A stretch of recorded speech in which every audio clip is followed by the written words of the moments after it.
They tried to steal his land. A black farmer's fight against racism changed history. The sun cast a golden glow over the endless rows of crops, swaying gently in the breeze. It was the kind of scene that evoked peace, hard work, and resilience. For Thomas Jefferson, a 68-year-old black farmer, this land wasn't just soil and crops. It was his family's legacy. It was the embodiment of generations of struggle and triumph. A testament to the sacrifices his ancestors had made to carve out a life of dignity and pride in a world that so often sought to strip them of both. But beneath this picturesque surface lay a story of heartbreak and injustice, one that would challenge not only Thomas's resolve, but also the very fabric of a community. This isn't just about one man's fight for his land. It's a window into a larger battle that has been waged for centuries. It's a story of systemic racism, resilience, and the undeniable truth that black farmers in America have faced obstacles far greater than most could imagine. For Thomas, the land was more than property. It was the proof of his grandfather's courage, his father's dreams, and his own lifelong labor. But when a development company laid claim to the farm, using falsified records and exploiting legal loopholes, everything Thomas had worked for was at risk. What happened next would not only change his life, but ignite a revolution that would inspire a nation. Stay with us, because this story holds a powerful lesson about justice, resilience, and the strength of community. If you believe in the power of untold stories and the importance of standing up against injustice, you're in the right place. By subscribing to this channel, you're joining a movement, a community dedicated to shining a light on stories like Thomas's, stories that inspire action and bring people together. Let's make sure stories like his are not forgotten, but shared far and wide. The fight for justice begins here. Thomas's journey will remind us all of the sacrifices made by those who came before us, and the courage it takes to honor them. His story starts now. The early morning mist clung to the fields, wrapping the earth in a cool embrace as the first rays of sunlight stretched across the horizon. Thomas Jefferson leaned against the weathered frame of his farmhouse porch, his eyes scanning the familiar stretch of land that had been his life's work. To anyone else, it was just a farm, rows of corn, a modest vegetable patch, a scattering of oak trees marking the edges of the property. But to Thomas, it was everything. Every inch of this land held the stories of those who came before him, their struggles etched into the soil like lines on a map. Thomas's grandfather had acquired this land in the early 1900s, a rare and remarkable feat for a black man in the South. It hadn't come easily. His grandfather, freed from slavery as a boy, had spent decades saving every penny, doing backbreaking work for meager wages, all for the dream of owning a piece of land he could call his own. He had endured scorn, threats, and countless obstacles, but he never wavered. When he finally signed the deed, he told his family, "This land is ours, and it will stay ours no matter what." Thomas grew up hearing that story around the dinner table, his father's voice filled with pride as he recounted the details. "Your grandfather didn't just buy land," his father would say. "He bought freedom, security, and a future for all of us." Those words became a guiding principle for Thomas, shaping his understanding of what it meant to work hard, to persevere, and to honor the sacrifices of those who came before him. The farm was a family affair, passed down through the generations. Thomas could still remember the summers he spent as a boy, running through the fields with his siblings, the hot sun beating down on their backs as they helped their parents tend the crops. Those were simpler times, filled with the kind of joy that could only come from being surrounded by family and the fruits of their collective labor. His parents instilled in him a deep respect for the land, teaching him how to plant, harvest, and care for it with the same tenderness they showed their children. But those idyllic days didn't last forever. Thomas's siblings grew up and moved away, chasing dreams in far-off cities, leaving him to carry the mantle of responsibility. When his father passed the farm down to him, Thomas embraced the role without hesitation. He worked tirelessly, often from dawn to dusk, to maintain the land and keep the family's legacy alive. It wasn't always easy. Droughts, pests, and fluctuating crop prices tested his resolve. But Thomas never gave up. For him, giving up was never an option. This land was his purpose, his connection to the past, and his gift to future generations. The farm had become more than just a place to grow food. It was a symbol of resilience. Thomas often thought about his ancestors as he worked. He imagined his grandfather standing in the same fields, his hands blistered from toil, his heart filled with hope. He thought about his father, who had endured endless discrimination, yet never let it break his spirit. Those thoughts kept Thomas going on the hardest days, reminding him that his labor was not just for himself, but for everyone who had come before him, and for those who would come after. But the world around him was changing. The quiet, rural community where he had spent his life was no longer so quiet.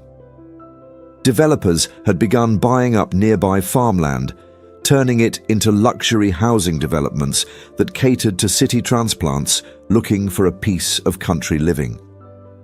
At first, Thomas tried to ignore it, focusing on his own work and staying out of the fray.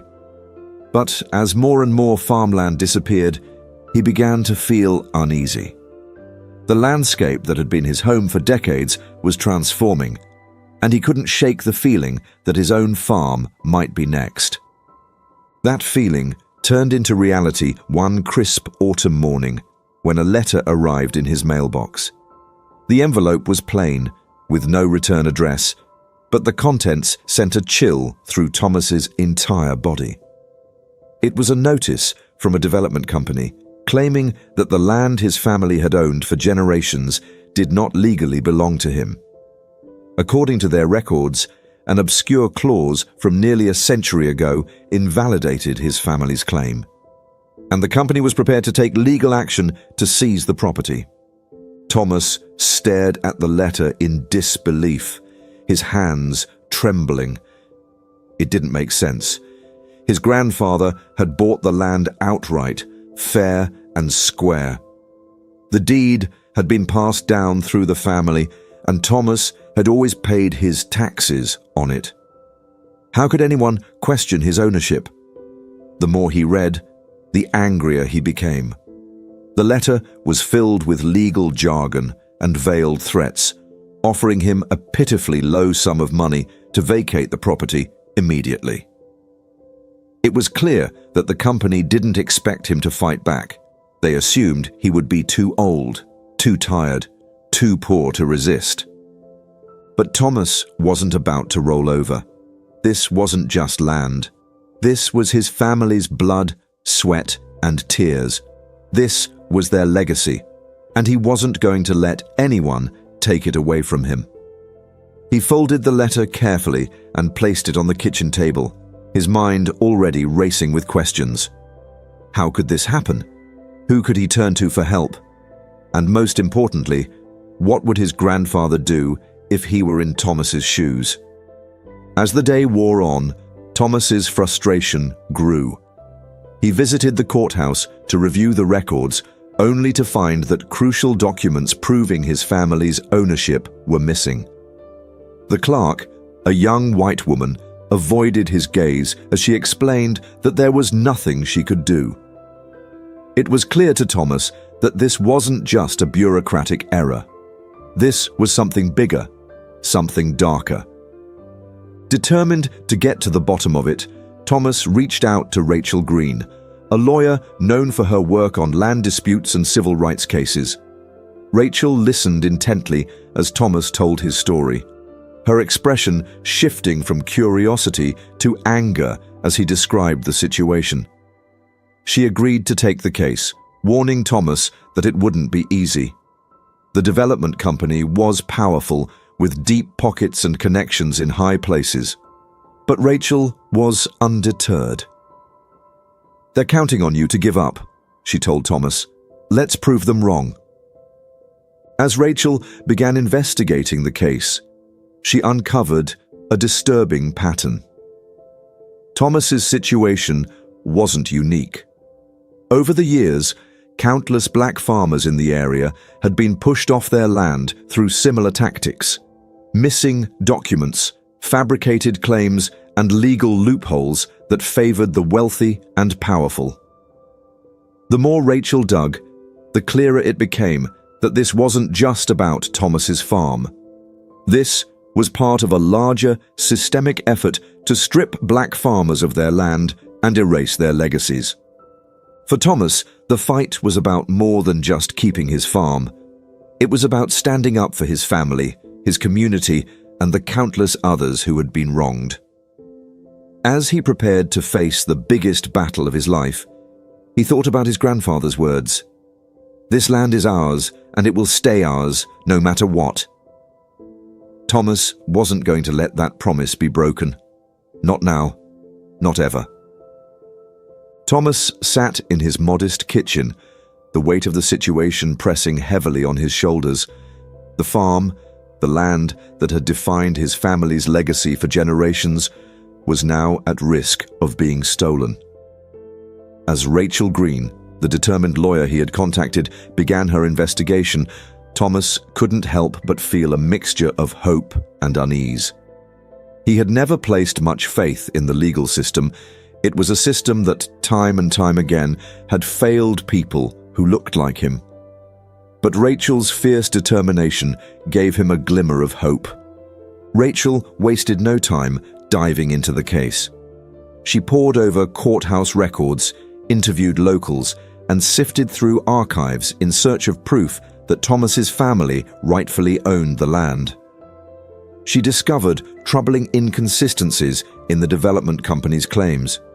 Documents had been altered, dates didn't line up, and some records were conveniently missing. Rachel suspected foul play and grew more resolute with each discovery. One day, Rachel met with Thomas at the farm, carrying a stack of papers under her arm. "Thomas," she said, her voice firm but laced with anger, "this isn't just about your land. I've uncovered a pattern. The same company has been targeting black farmers in this area for years. They've been using fabricated documents and legal loopholes to take land they have no right to." Thomas's heart sank. He had suspected something larger was at play, but hearing it confirmed left him both furious and heartbroken. "How many families?" he asked, his voice heavy with emotion. "Too many," Rachel replied. "But this is bigger than them, Thomas. If we can prove what they've been doing, we could set a precedent that stops this from happening to anyone else." Thomas nodded, determination hardening his expression. He wasn't just fighting for himself anymore. He was fighting for his ancestors, for his neighbors, and for every black farmer who had been pushed off their land. The realization gave him strength, but it also brought a sense of responsibility that weighed heavily on him. As Rachel continued her investigation, word of Thomas's plight began to spread through the community. Neighbors who had once been strangers started stopping by the farm, offering words of support and sharing their own stories of struggle.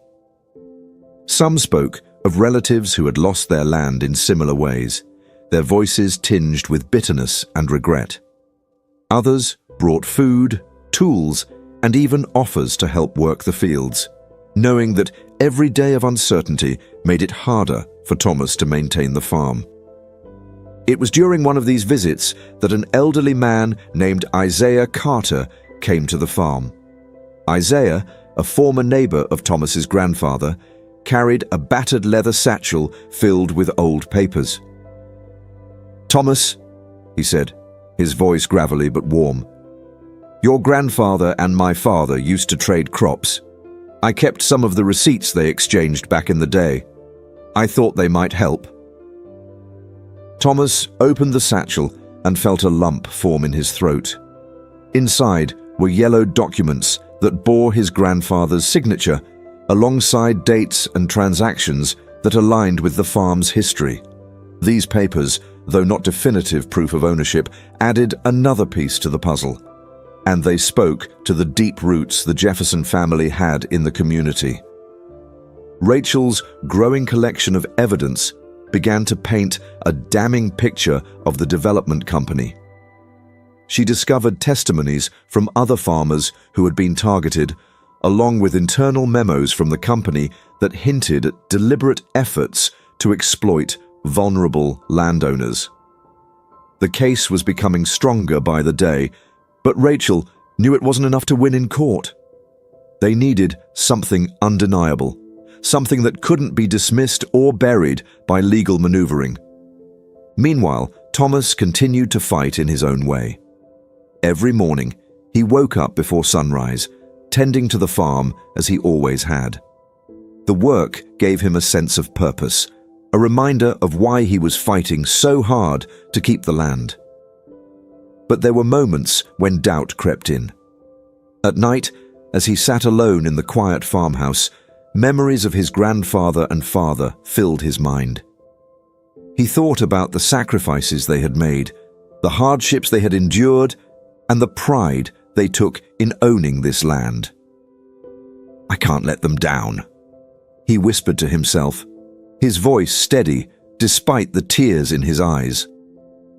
One day, as Thomas worked in the fields, Rachel arrived with a new piece of evidence that could change everything. She had tracked down a retired employee of the development company, a man named Walter Briggs. Walter had worked for the company in the 1980s and had witnessed firsthand the shady practices they used to displace black farmers. Rachel and Thomas met Walter in a small diner on the edge of town. Walter, now in his late 70s, looked nervous but resolute. "I knew what they were doing was wrong," he said, his voice low. "But back then, I needed the job. They paid me to falsify records to make it look like the land didn't belong to the people who owned it. I kept copies of some of those records, though. I couldn't bring myself to throw them away." Walter slid a folder across the table, his hands trembling slightly. Inside were documents that clearly showed how the development company had fabricated evidence to steal land from black farmers. The papers were a smoking gun, the kind of evidence that could blow the case wide open. Thomas looked at Walter, his voice filled with gratitude. "Thank you," he said. "I know this couldn't have been easy for you." Walter nodded, his expression heavy with regret. "I should have come forward sooner," he said. "But if this can help you, maybe it'll make up for what I didn't do back then." With Walter's testimony and the documents he provided, Rachel felt confident they had a solid case. But she also knew the road ahead wouldn't be easy. The development company had deep pockets and powerful connections, and they wouldn't back down without a fight. As the pieces of the case fell into place, Thomas couldn't help but feel a mix of emotions: anger at the injustice his family had endured, hope for the possibility of victory, and a deep sense of pride in the community that had rallied around him. The fight was far from over, but for the first time in months, he felt like he wasn't fighting alone. The courthouse was packed. Word of Thomas Jefferson's fight for his land had spread far and wide, drawing a diverse crowd of supporters, journalists, and curious onlookers. People stood shoulder to shoulder in the gallery, their expressions a mixture of determination and anxiety. For Thomas, this moment was overwhelming. He sat at the plaintiff's table, his hands clasped tightly in front of him, as Rachel Green organized her notes and prepared for what would undoubtedly be the fight of their lives. The development company's lawyers arrived with an air of confidence, their tailored suits and polished briefcases a stark contrast to the humble appearance of Thomas and his supporters. They exuded arrogance, as though the outcome was already decided in their favor. But Rachel wasn't intimidated. She had built her case meticulously, brick by brick, knowing that they needed to leave no room for doubt. When the proceedings began, the company's lawyers wasted no time presenting their version of events. They argued that the land in question had never been legally owned by Thomas's family, citing missing records and outdated legal clauses that they claimed invalidated his claim. They pointed to gaps in documentation, suggesting that the Jefferson family had no rightful ties to the property. Their arguments were slick, rehearsed, and carefully designed to sow doubt. But Rachel was ready. She rose to her feet with the quiet confidence of someone who knew the truth was on her side. She began by recounting the history of the Jefferson family's ownership of the land, weaving a narrative that was both compelling and deeply human. She spoke of Thomas's grandfather, the freed slave who had saved every penny to buy the farm. She described the struggles the family had faced over the years, droughts, discrimination, and financial hardship, and how they had persevered despite it all.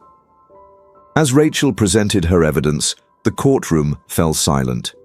She laid out receipts, old photographs, and personal testimonies from neighbors who had witnessed the Jefferson family's presence on the land for generations.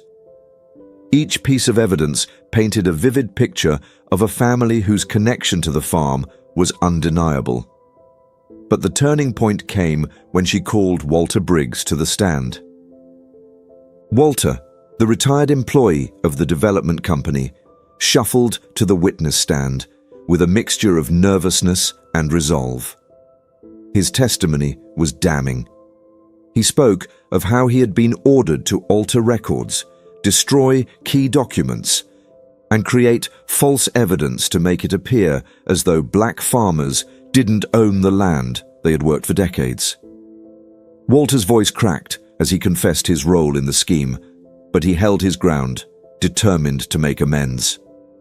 "I knew it was wrong," Walter said, his voice trembling, "but I was young, and I didn't think I had a choice. I kept those records because I couldn't live with the guilt of what we were doing, and now I'm here to tell the truth." Rachel presented the documents Walter had saved, showing clear evidence of fraud and corruption within the development company. The courtroom buzzed with whispers as the magnitude of the revelations sank in. The company's lawyers tried to discredit Walter, accusing him of fabricating his story for attention, but Rachel countered their claims with precision, pointing to the undeniable proof in the records he had provided. As the trial stretched on, Thomas sat quietly, listening to every word. He couldn't help but think of his grandfather, who had fought so hard to secure this land, and his father, who had worked tirelessly to keep it. He thought of the many black farmers who had been cheated out of their livelihoods, their stories buried under layers of bureaucracy and deceit. This wasn't just about his family anymore. It was about justice for all of them. When it was Thomas's turn to take the stand, he spoke with a quiet dignity that commanded the room's attention. He recounted his family's history, his voice steady but filled with emotion. "This land is more than just soil," he said. "It's my family's legacy. It's a symbol of everything we've endured, everything we've overcome. My grandfather believed that owning this land was a step toward freedom, a way to give his children a better future, and I refuse to let that legacy be taken away." The gallery was silent as Thomas spoke, his words resonating deeply with everyone in the room. Even the judge, a stern-looking man who rarely showed emotion, seemed moved by the sincerity of Thomas's testimony. When the company's lawyers cross-examined him, their questions were pointed and dismissive, designed to undermine his credibility. But Thomas held his ground, answering with calm resolve. He refused to be rattled, knowing that the truth was on his side. Days later, the jury returned with their verdict. Thomas sat at the plaintiff's table, his heart pounding as the foreman stood to deliver the decision. "We find in favor of the plaintiff, Thomas Jefferson," the foreman announced.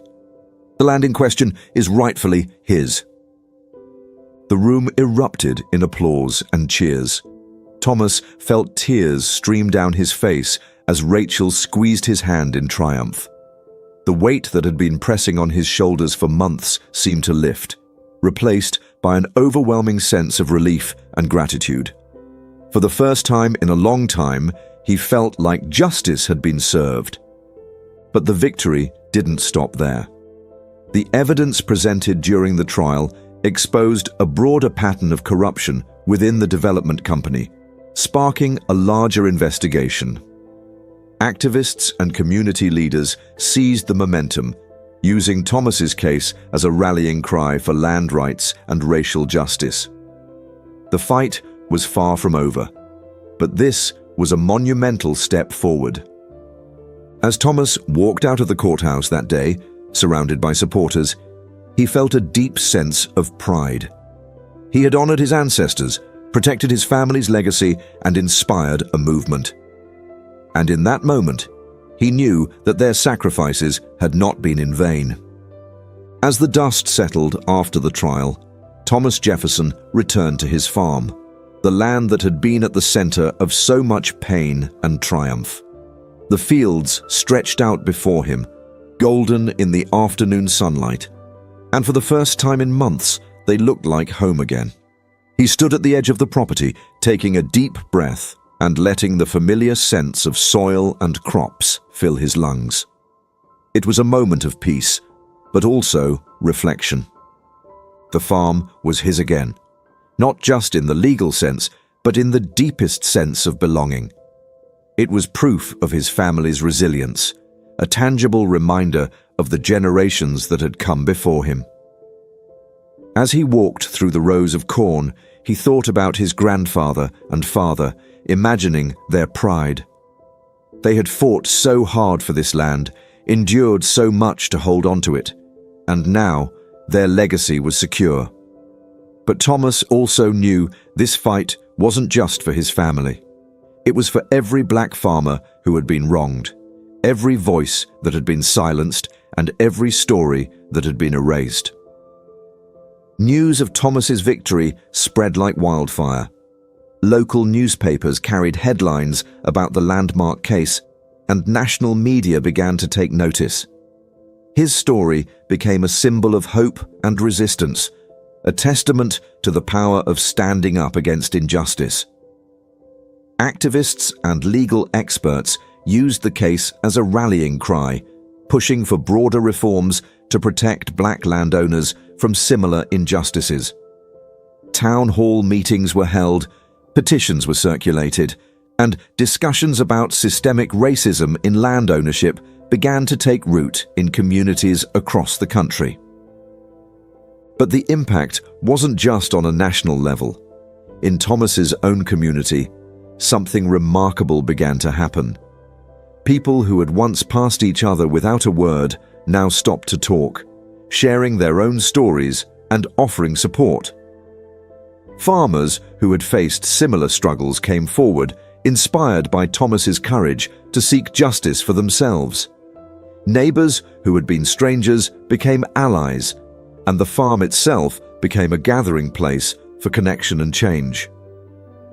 One weekend, the community organized an event at Thomas's farm to celebrate his victory and honor the history of black farmers in the region. Families brought food, children ran through the fields, and elders shared stories of their own ancestors' struggles and triumphs. Thomas stood at the center of it all, humbled by the outpouring of support. As he looked around, he realized that this wasn't just about reclaiming his land. It was about reclaiming a sense of community, of shared purpose and solidarity. Rachel Green, the lawyer who had fought tirelessly by Thomas's side, spoke at the event, her voice steady but filled with emotion. "Thomas's story reminds us that justice is possible," she said. "But it also reminds us that justice doesn't happen on its own. It takes people willing to stand up, to speak out, and to fight for what's right. We owe it to those who came before us and to those who will come after us to keep pushing for change." The crowd erupted in applause, their energy palpable. Thomas stepped forward, taking the microphone. He looked out at the sea of faces, each one a reminder of the power of unity. "This land," he began, his voice steady, "is more than just soil and crops. It's my family's history. It's the proof that no matter how much they try to take from us, we are still here. We still rise. My grandfather believed in the power of this land, and so do I. But this isn't just my story, it's our story. It's about all of us standing together, refusing to be erased." His words hung in the air, resonating deeply with everyone present. Thomas paused, letting the emotion of the moment settle before continuing. "I want to thank each of you for standing with me, for showing me that I'm not alone. This fight wasn't just for me. It was for all of us, and it's not over. We have to keep going, keep fighting, and keep believing in each other. Because when we come together, there's nothing we can't achieve." As the crowd cheered, Thomas felt a sense of fulfillment he hadn't experienced in years. This was more than a victory. It was a movement, a reminder that change was possible when people united with purpose and determination. For those watching this story, let it be a call to action. Think about the sacrifices your own ancestors made to build a better world, the struggles they endured to create opportunities for future generations. Their strength runs through you, just as Thomas's grandfather's courage inspired him. This is our legacy, and it's up to us to honor it. If this story moved you, don't let it end here. Share it, talk about it, and carry its message forward. And if you believe in the power of stories to inspire change, join this community. By subscribing to this channel, you're becoming part of a movement to shine a light on untold stories, to stand up for justice, and to create a world where everyone's legacy is valued. Together, we can ensure that the sacrifices of those who came before us are never forgotten, and that their dreams for a better future live on in everything we do. This isn't just Thomas's fight. It's all of ours, and together we rise.